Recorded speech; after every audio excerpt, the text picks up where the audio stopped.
रामचंद्र भगवान की जय। कथा प्रारंभ होते सुनो वीर हनुमान। आसने आई विराजिए पूर्ण कीजिए सब काम। मति अनुहारी सुभारी गुण गण गनी मन अनवाही सुमरी भवानी शंकर कह कभी कथा सुहाई। अपनी बुद्धि के अनुसार इस सुंदर जल के गुणों को विचार कर उसमें अपने मन को स्नान करा करके और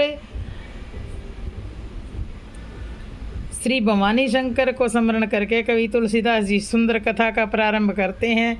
अभी तक तो 13-14 दिनों की कथा हो गई, आज 15वां दिन है।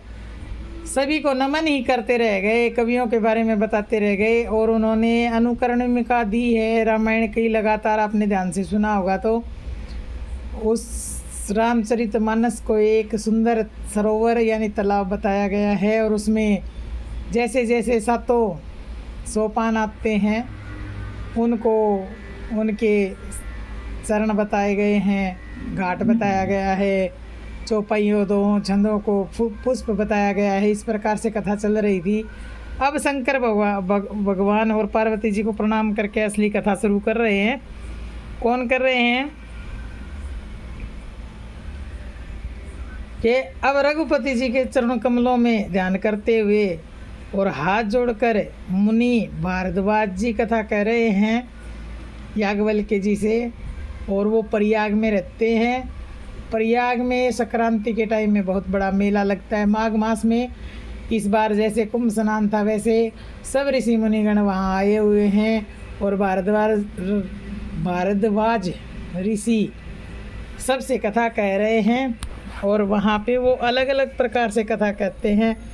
कैसे कि सबसे पहले ब्रह्मा का निरूपण करते हैं, धर्म का विचार करते हैं, तत्वों का विधान बताते हैं। जो भागवत कथा में, देवी भागवत में, शिव पुराण में, सब में ही आता है ये कि पहले एक शंकर भगवान में कह देते हैं कि महादेव जी प्रकट हुए, या अपने श्रीमद् भागवत में कहते हैं नारायण प्रकट हुए। लेकिन इसमें राम कथा में ऐसा कुछ नहीं आता है। राम कथा में कहा जाता है कि भगवान कौशल्या माँ को दर्शन देकर बाद में शिशु रूप में पैदा हुए थे। तो उसी प्रकार से निरूपण करते करते 1 महीने का पूरा माघ स्नान, ये देखो इसमें एक चौपाई आती है।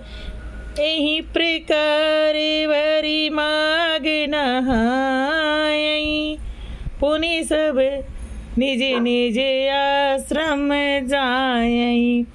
प्रति संबत अति होई आनंदा मकरम जीन गण है मुनि वृंदा। हर साल संक्रांति पे माघ महीने में प्रयागराज के तट पे बड़ा आनंद होता है, क्योंकि वहाँ झुंड के झुंड मुनियों के आते हैं और सब प्रकार की कथाएं सुनते हैं। एक बार याज्ञवल्क्य जी का नाम जागबालिक मुनि कहा गया है अवधि भाषा में। भारद्वाज के यहाँ आए हैं। एक बार भरी मकर नहाए सब मुनीष आश्रम मन सिधाए। सब मुनि तो अपने अपने आश्रमों को लौट जाते हैं, लेकिन जागबालिक मुनि परम विवेकी हैं और वो भारद्वाज मुनि के पास आते हैं। क्या करने के लिए? श्री रामचरितमानस सुनने के लिए आते हैं स्पेशल।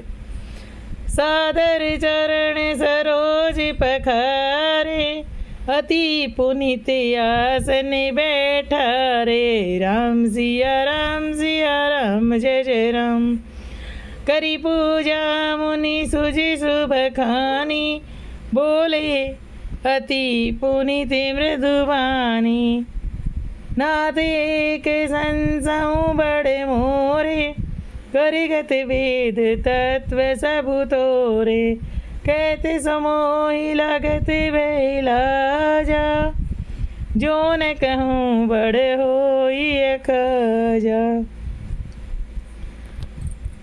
जब याज्ञवल्क्य जी भारद्वाज मुनि के आश्रम में आते हैं तो उन्होंने आदरपूर्वक उनके चरण कमल धोए, बड़े ही पवित्र आसन पर उन्हें बैठाया। पूजा करके मुनि याज्ञवल्क्य जी के सुयश का वर्णन किया और फिर अत्यंत पवित्र और कोमल वाणी से बोले, हे नाथ, मेरे मन में एक बड़ा संदेह है। वेदों का तत्व सब आपकी मुट्ठी में अर्थात आप ही वेद का तत्व जानने वाले होने के कारण मेरा संदेह निवारण कर सकते हैं। पर उस संदेह को कहते हुए मुझे बहुत ही लाज आ रही है। भय इसलिए है कि कहीं आप ये न समझे कि मैं आपकी परीक्षा ले रहा हूँ। लाज इसलिए आ रही है कि इतनी आयु बीत गई फिर भी अब तक मुझे ज्ञान ही नहीं हुआ है, और नहीं कहूँगा तो बहुत बड़ी हानि हो जाएगी। ऐसा मौका मुझे फिर मिलेगा या नहीं मिलेगा।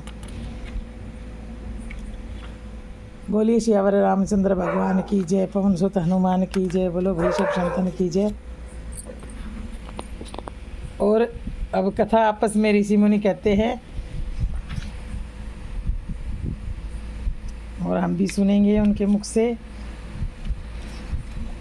सबसे पहले इस कथा में शायद शिव विवाह आएगा। सब कथाओं में पहले संत कहे ऐसी नीति प्रभु, श्रुति पुराण मुनि गाव, होई न विमल विवेक और गुरु सन किए दुराव। हे प्रभु, संत लोग ऐसा कहते हैं और वेद पुराण तथा मुनिजन भी यही बतलाते हैं कि गुरु के साथ छिपाव करने से हृदय में निर्मल ज्ञान नहीं होता।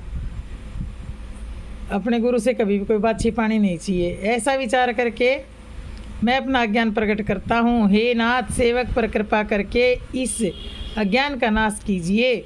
संतों, पुराणों और उपनिषदों ने राम नाम के असीम प्रभाव का गान किया है। कल्याण स्वरूप ज्ञान और गुणों की राशि अविनाशी भगवान शंभु निरंतर राम नाम का ही जप करते रहते हैं। संसार में 4 जाति के जीव काशी में मरने से सभी परम पद को प्राप्त कर लेते हैं, क्योंकि काशी में शंकर भगवान राम नाम का ही उपदेश उनके कान में कहते हैं। हे मुनिराज, वह भी राम नाम की महिमा है, क्योंकि शिवजी महाराज दया करके काशी में मरने वाले जीव को राम नाम का ही उपदेश करते हैं। इसी से उनको परम पद मिलता है। हे प्रभु, मैं आपसे पूछता हूँ कि वे राम कौन हैं? एक कृपा निधान मुझे समझा कर कहिए। एक राम तो अवधेश दशरथ जी के कुमार हैं।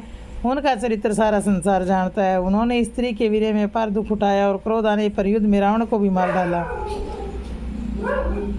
असी विचारी प्रकट होने जे मोह, हरऊ नाथ करी जन पर छो।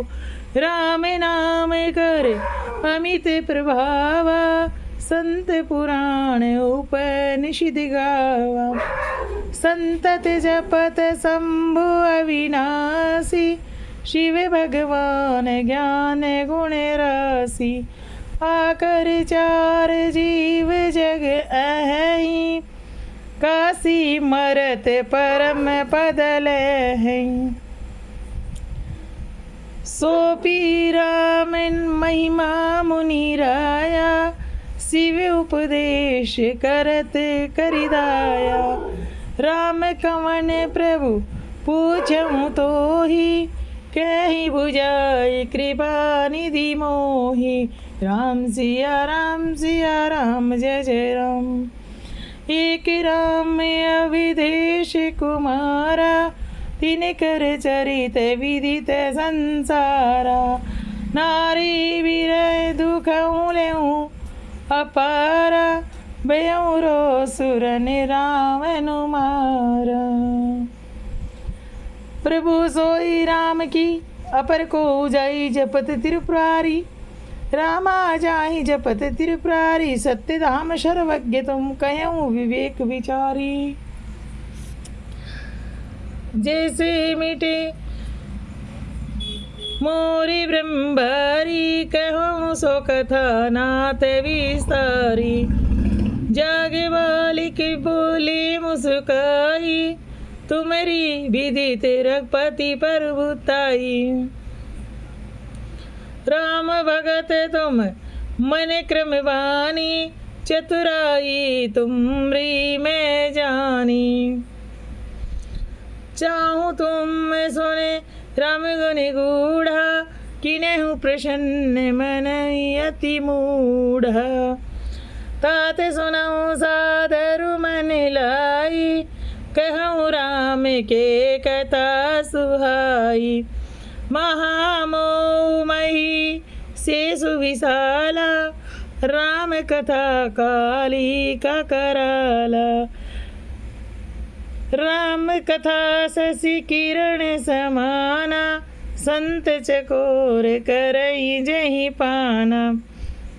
ऐसे सी संशय किन्ने भवानी, महादेव तब कहा बखानी। कैमु सोमति अनुहारी अब, उमा शंभु संवाद, रामा उमा शंभु संवाद। भयउ समय जय है तुझही, सुनु मुनि मिटहि विषाद, सियावर रामचंद्र की जय।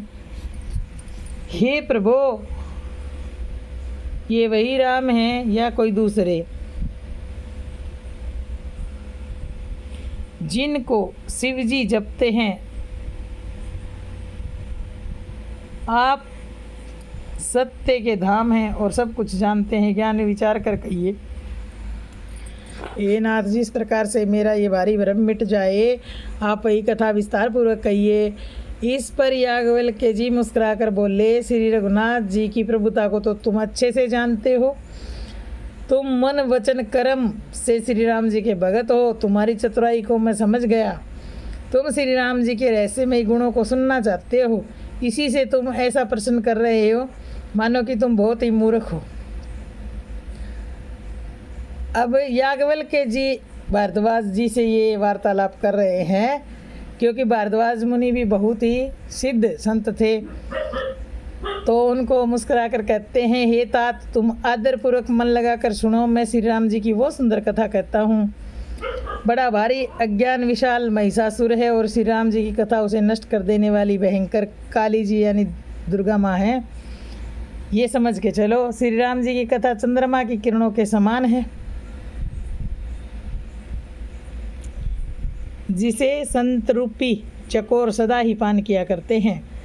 उपमा बहुत है, अलंकार बहुत है। श्री रामचरितमानस की लिखावट ऐसी है कि हर चीज़ को उपमा से संगारा गया है। इसमें संगार रस विषय रस बिल्कुल भी नहीं है, लेकिन उपमा और अलंकार बहुत ज़्यादा हैं। कोई त्रुटि हो जाए तो उसके लिए क्षमा प्रार्थी हूँ। ऐसा ही संदेह एक बार पार्वती जी ने किया था, तब महादेव जी ने विस्तार से उसका उत्तर दिया था और पूरी कथा उनको सुनाई थी।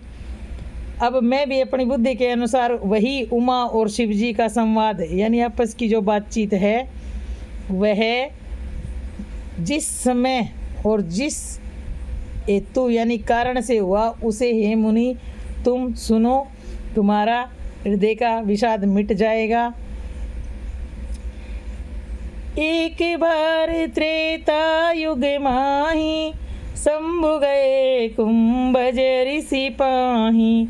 संग सती जग जननी भवानी, पूज ऋषि अखिलेश्वर जानी।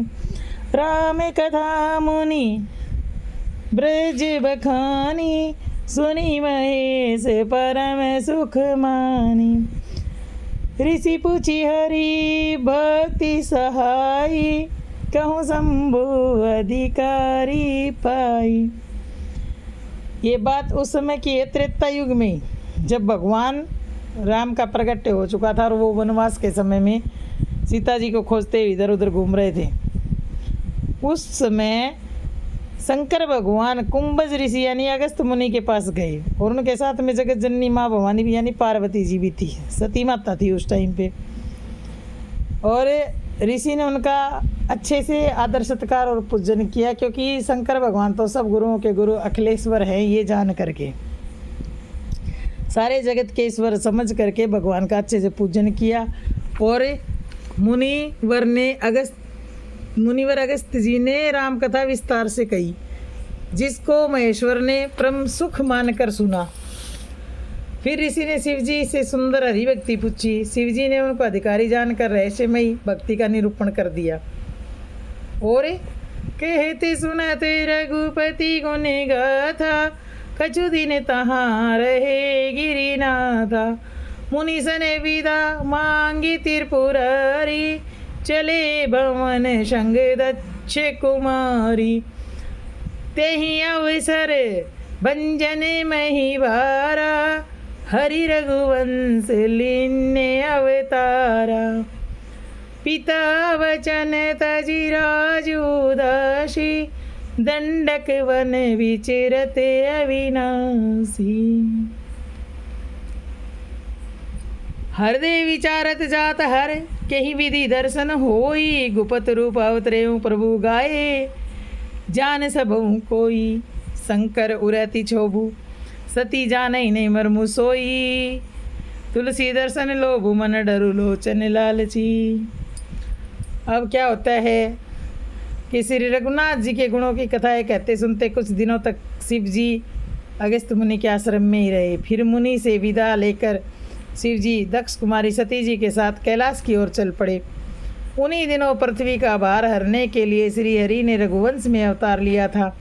वे अविनाशी भगवान अब इस समय पिता के वचन से राज्य का त्याग करके तपस्वी यानी कि साधु वेश में दंडक वन में विचरण कर रहे थे। शिव जी हृदय में यही विचारते जा रहे थे कि भगवान के दर्शन मुझे किस प्रकार से होंगे। प्रभु ने गुप्त रूप से अवतार लिया है और अगर मैं ऐसे सीधे ही दर्शन करने चला जाऊंगा तो सब लोग जान जाएंगे कि ये भगवान है।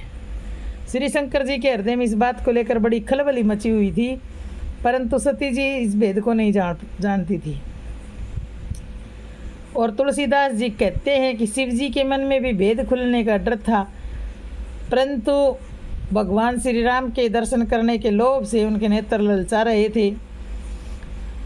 रावण मरन मनुज कर जाचा, प्रभु विधि वचन किन्न चहे साचा। जो नहीं जाऊं रहे पिछतावा, करत विचार न बनत बनावा। रावण ने ब्रह्मा जी से अपनी मृत्यु को मनुष्य के हाथ से मांगी थी, इसी कारण भगवान ने मनुष्य रूप में अवतार लिया। ब्रह्मा जी के वचनों को प्रभु सत्य करना चाहते हैं। मैं तो जो पास नहीं जाता हूँ तो बड़ा पछतावा ही रह जाएगा, इस रूप को मैं कब देखूँगा। इस प्रकार शिव जी विचार करते थे, परंतु कोई भी युक्ति ठीक नहीं बैठ रही थी। ऐ विधि बहे सोची बस ईसा, तेहि समय जाई दस सीसा। लीन नीचे मारच ही संगा, भयउ तुरत सोई कपट कुरंगा। इस प्रकार महादेव जी चिंता के वश में हो गए और उसी समय नीच रावण ने जाकर मारीच को साथ में ले लिया और वह मारीच तुरंत ही कपट मृग यानी कंचन मृग बन गया, सोने का हिरण। ये उन दिनों की बात है जब सीता जी का हरण हुआ था और भगवान उनको ढूंढते हुए घूम रहे थे पृथ्वी पर। ये चौपाइयाँ आएंगी आगे।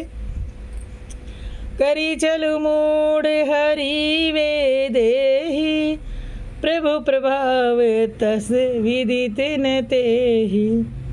मृग बदि बंधु सहित हरि आए, आश्रम देखिने जल छाए। आप सब ये समझ रहे होंगे कि ये कथा इतनी जल्दी कैसे आएगी, राम को वनवास नहीं हुआ, जन्म नहीं हुआ। ये कथा इसलिए बताई जा रही है कि शंकर भगवान जब कथा सुन के आ रहे थे तो सती माता जी थोड़ा उन पे शक करती हैं कि राम भगवान कैसे हो सकते हैं। इसलिए बीच में अपने को समझाने के लिए ये राम के वनवास की कथा के 4-5 चौपाइयाँ यहाँ बीच में ही लाके, जैसे पिक्चर में थोड़ी देर पहले होता है वैसे ही ये कुछ चौपाइयाँ हैं जो राम वनवास की हैं और सबसे फर्स्ट में डाल दी गई हैं। मूर्ख रावण ने सीता जी को छल करके हरण कर लिया। उसे श्री रामचंद्र जी के वास्तविक प्रभाव का कुछ भी पता नहीं था। मृग को मारकर भाई लक्ष्मण सहित श्री हरि आश्रम में आए और उसे खाली देख कर अर्थात वहाँ सीता जी को न पाकर उनके नेत्रों में आंसू भर आए। प्रभु की ये लीला है, वो तो सब कुछ जानते थे और रावण भी बड़ा भारी पंडित विद्वान था, वो भी सब कुछ जानता था। ये सिर्फ हमें समझाने के लिए भगवान ने लीला रचाई थी कि कुछ भी दुख पड़ जाए तो भी मनुष्य को घबराना नहीं चाहिए। मनुष्य शरीर अनमोल है, इसको अगर जो कोई सही से समझ लेता है तो मनुष्य शरीर में ही आप ईश्वर को पा सकते हैं। मनुष्य शरीर में आप कुछ भी कर सकते हैं, भक्ति कर सकते हैं, आप अच्छा कोई भी काम कर सकते हैं, बुरा कोई भी काम कर सकते हैं, क्योंकि मनुष्य में ज्ञान होता है। मनुष्य ज्ञानी नहीं होता है, उसको अपना अच्छा बुरा सब कुछ पता होता है। रावण को भी सब कुछ पता था, लेकिन उसने ये सब अपनी मुक्ति का हेतु बनाना था भगवान के हाथ से मर के।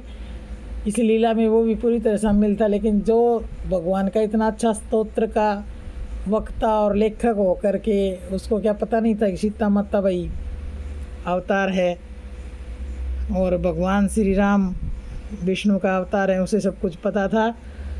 वीर है विकल नर इव रघुराई, खोजत विपन फिरत दो भाई। कबहु जोग वियोग न जाके, देखा प्रगट वीरहु दुख ताके। ये देखिए यहाँ पे लिखा गया है कि श्री रघुनाथ जी मनुष्यों की भांति वीर से व्याकुल है। मनुष्य रूप में हैं तो वो सिर्फ दिखावा कर रहे हैं, और दोनों भाई वन में सीता जी को खोजते हुए फिर रहे हैं। जिनके कभी कोई जोग संजोग वियोग लगता ही नहीं है, उनमें प्रत्यक्ष वीर का दुख देखने को मिला। अति विचित्र रघुपति चरित जानई परम सुजान, जे मति मंद विमोह बस हृदय धरई कछु आन। ये दो है, इसका मतलब श्री रघुनाथ जी का चरित्र बड़ा ही विचित्र है। उन्हें पहुँचे हुए ज्ञानी जन ही जान सकते हैं। जो मंद बुद्धि हमारे जैसे मूर्ख हैं, हमारे से मतलब मेरा मतलब मेरे से है, हम अज्ञानी मूर्ख कलयुग में जन्मे हुए पापी अधम नर नारी क्या जान सकते हैं। वे तो विशेष रूप से मोह के वश होकर हृदय में कुछ दूसरी बात समझ बैठते हैं कि भगवान ऐसे कैसे रोते फिरे सीता जी के लिए, वो 2 मिनट में भी ला सकते थे, वो ये कर सकते थे। तर्क वितर्क ज़्यादा चलते हैं आजकल। आज की कथा को यही विश्राम देती हूँ। वीडियो बहुत लंबा हो गया है, 21 मिनट का वीडियो हो गया। आप प्लीज़ देखिए, कमेंट कीजिए, सुनिए। श्री रामचरितमानस एकदम सरल भाषा में समझा के आज आपको बताया है। वीडियो तो लंबा हो गया, उसके लिए क्षमा प्रार्थी हूँ, लेकिन कुछ कमेंट्स मुझे आए थे कि इनका मतलब समझाइए। इतना तो मैं भी नहीं समझाना जानती, लेकिन सीधी सादी भाषा में आपको बता रही हूँ। शायद आपको पसंद आए तो कमेंट कीजिए, लाइक कीजिए, शेयर कीजिए। कथा कोई भी कहे वो छोटी बड़ी नहीं होती। प्रभु की कथा तो प्रभु की कथा ही होती है। वक्ता चाहे कोई भी हो, कथा के श्रोता अच्छे होने चाहिए। आप सब श्रोता बहुत अच्छे हैं। बोलिए सियावर रामचंद्र भगवान की जय। कथा विश्राम होते सुनो वीर हनुमान, सदा हमारे संग रहो करो सदा कल्याण। बोलो सियावर रामचंद्र भगवान की जय। पवन सुत हनुमान की जय।